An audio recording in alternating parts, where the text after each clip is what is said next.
Ish, liebe dish. Now, this is a family channel,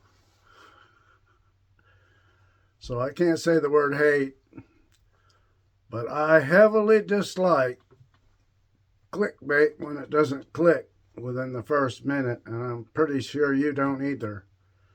And that's never going to happen on this channel, and if it does, I'll shut the thing down myself.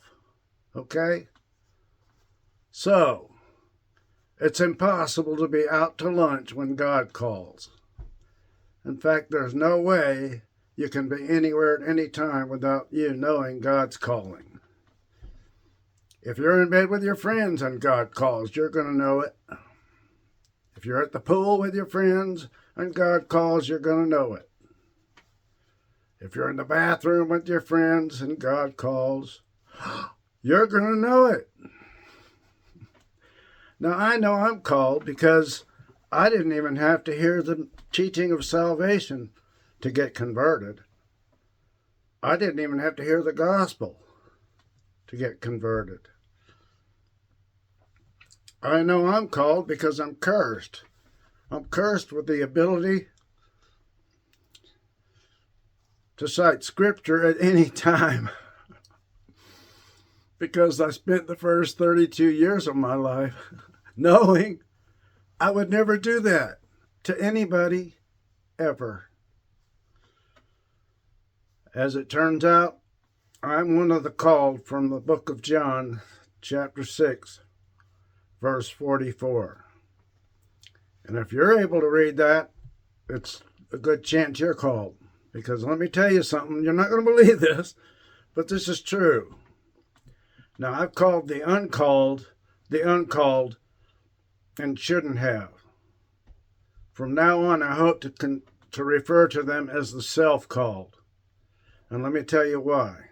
Because the self-called always refer to the scripture that says you have to go to Jesus to get to God.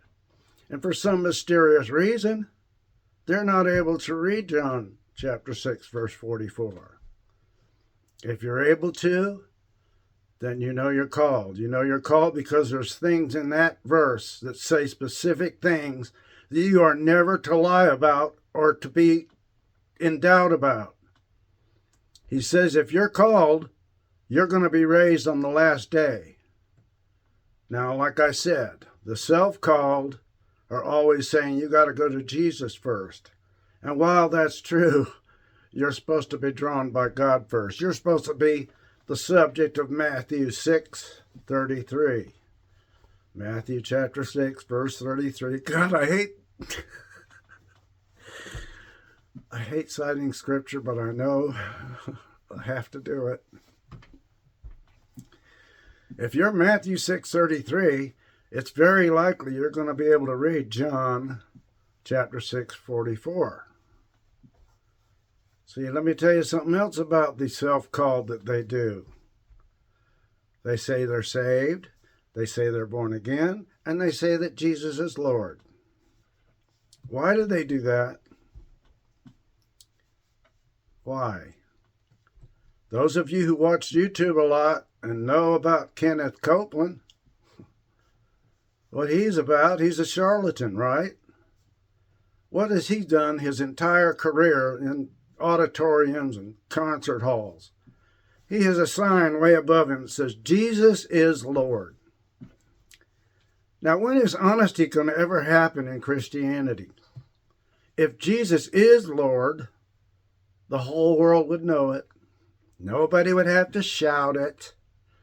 See, God is about reality, not the spiritualism and lingo that's metaphor for reality. Matter of fact, that's how you identify the self-called. They're always saying they're saved. They're always saying they're born again. You can read that you can't enter the kingdom if you're flesh, yet they're flesh running around saying they're born again. It makes zero sense to do that. See, there's a self-called and the called. The called already know the reality that nobody's saved until, read it yourself, the last day. These simple things, marvel not at the simplicity of sublimity. And that sublimity is God, and it's so simple. You know, if you're called, you're going to know a lot of basic things. And you're going to know who the self-called are. Bless their mortal hearts. And I'm going to go on a big episode about exactly in detail what happens when you are called. The word heart is involved, and I know a lot of you like that, and I do. I do too. Now, God bless you.